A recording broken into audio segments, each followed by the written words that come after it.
I've been involved with the fair on and off over the years, and been involved in the family activities.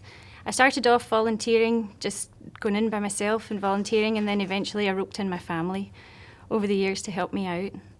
But I've enjoyed volunteering at the fair. It's good fun. It's hard work, but it's good fun. Well, as far as I know, the fair was, the games were established way back when to bring the clans together, gathering of the clans. And Scottish people like to get together. It's a good thing. And of course, to preserve Scottish heritage, pass it on to the kids, celebrate the Scottish arts and culture, all in one place, one time, all together. The Minnesota Scottish Fair and Highland Games was established about 10 years ago.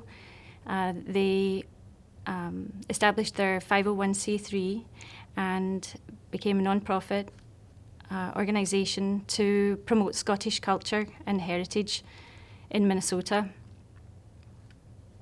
The fair was around before that. They were at Macalester College, but I think the move to the Dakota County Fairgrounds was a good move. Lots of space, wide open spaces, much more of a fair, like a state fair-like atmosphere. It's a really good day out. It's a fun day for all the family. There's so many different things going on at one time. You're never bored.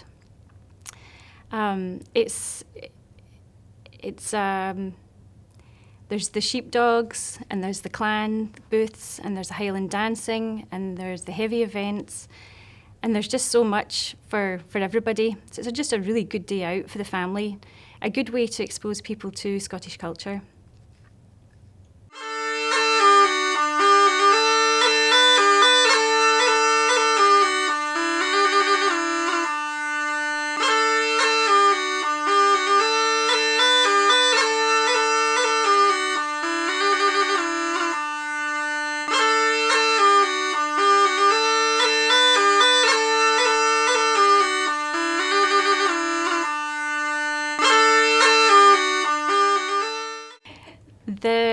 The Highland dancing that we have at the fair is excellent. We have some fabulous teachers here in Minnesota. We bring in dancers from out with the state, and the competition is of a very high standard. You can see little kids dancing all the way up to adults. It's a very athletic and it's a very impressive form of dancing.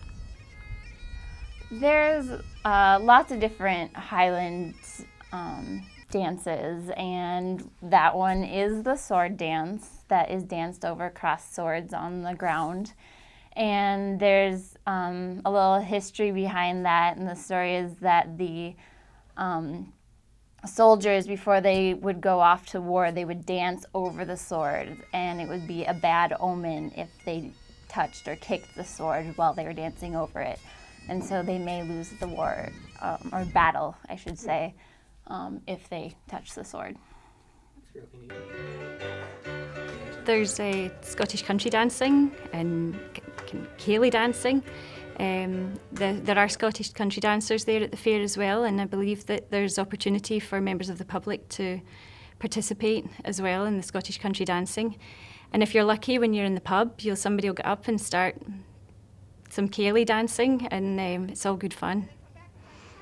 Well, there is Scottish country dancing, which is the ballroom dancing of Scotland, and it's very social dancing. You usually are changing partners with each dance, and usually they're done in the long wise sets with couples, and one of the more common to do even out at a pub in Scotland.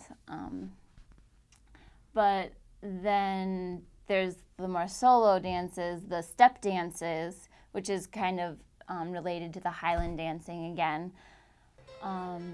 That there's some that only women tend to do. They're a little more graceful, and then there's ones that both the men and the women do that are somewhere in between Highland and the ladies' step dance. And so we had all of those out there.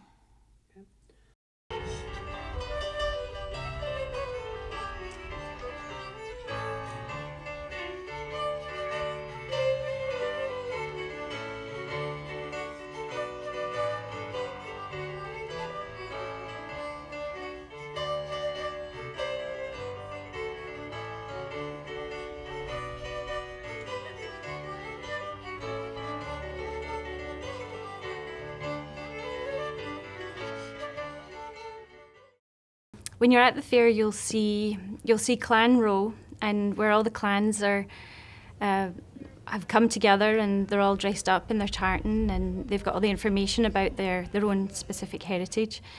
And you'll see there's a children's tent, or the family tent, where there's children's activities. The children can participate in their own little mini games, mini heavy games, and there's colouring and whatnot as well, colouring books and different activities for the kids to participate in. There are usually performers or storytellers who come to the kids' tent and entertain the children, which is lovely. There are lots of vendors, lots of opportunities to buy lots of different products, jewellery and photographs and clothing and different types of food as well. There's the heavy events as well, where you can go and see the big guys in kilts tossing something that looks like a telephone pole. And there's the pipe bands. There's always a piper somewhere. You can hear music somewhere at the fair, which is lovely too. It just adds to the atmosphere. One of my favourite events to watch with my kids is the sheepdog demonstration, and they have sheep, real sheep that they bring in, and the sheepdogs respond to the whistles of their owners, and they herd the sheep up into little pens, and it's just fascinating to watch. The dogs are amazing. You can also see Clan Tartan. They're a historic reenactment group. It's almost like living history, and they settle there for the day, and it's very interesting to watch them and watch all the things that they get up to.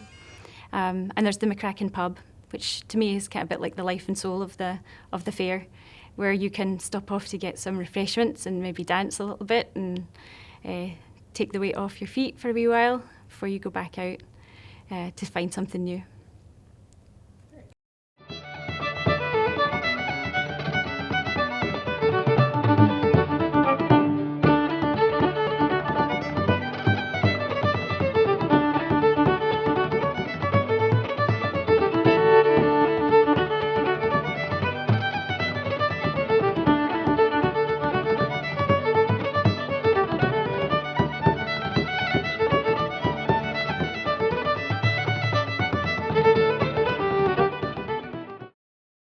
The heavy events is where you see all the big burly guys all dressed in kilts, and they throw things. The most famous thing that you'll see that they throw is a caber, which is like a big telephone pole. And they just have to toss it away from them, and it has to land a certain way for them to be successful and win the competition. The heavy games were originally designed to select the best warriors from each family or clan. It's always fun to watch. It's always fun to watch sporting events, and this would be the equivalent, the Scottish sporting event. Who's going to come out the winner and look good doing it?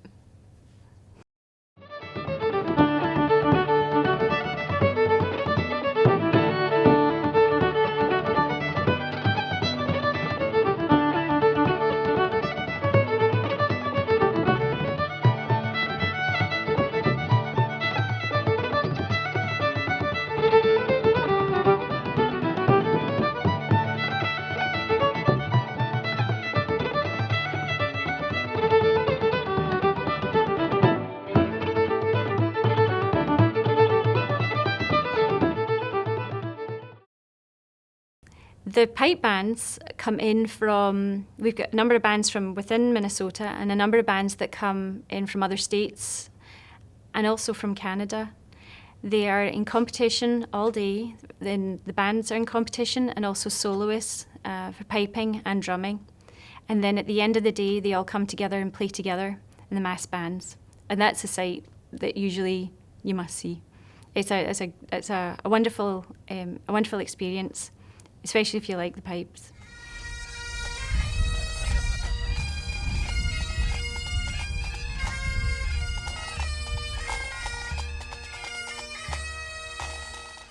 One of my favorite parts is definitely mass bands.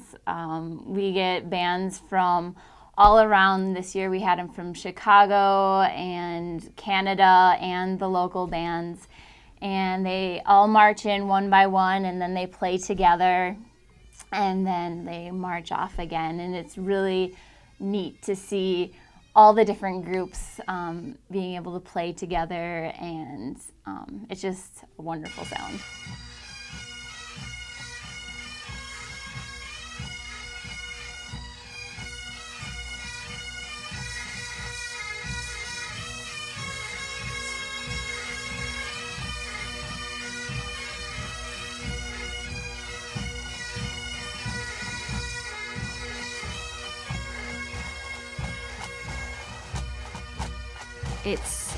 It's a phenomenal experience, and probably the best part of the day is when they all play Amazing Grace at the same time.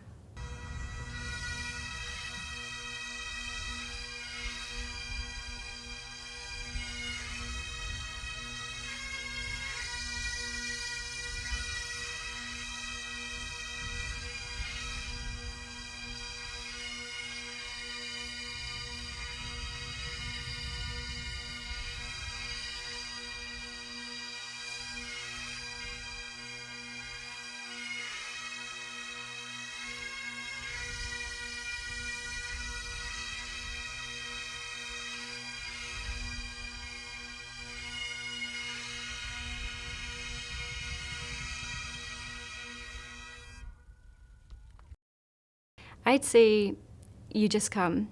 Everybody should just come because there's something for everybody. I couldn't possibly say any one specific thing because I enjoy it all. It's probably the fact that it's all going on at the one time that makes it such a good day out. I would say you just come for a good day out.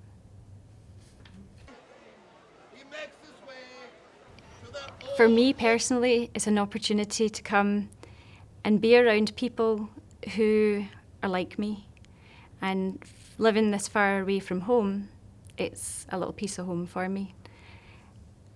It's fun to be around people who are so intent on maintaining their own heritage, whether it was their parents who were Scottish or their grandparents or their great-grandparents.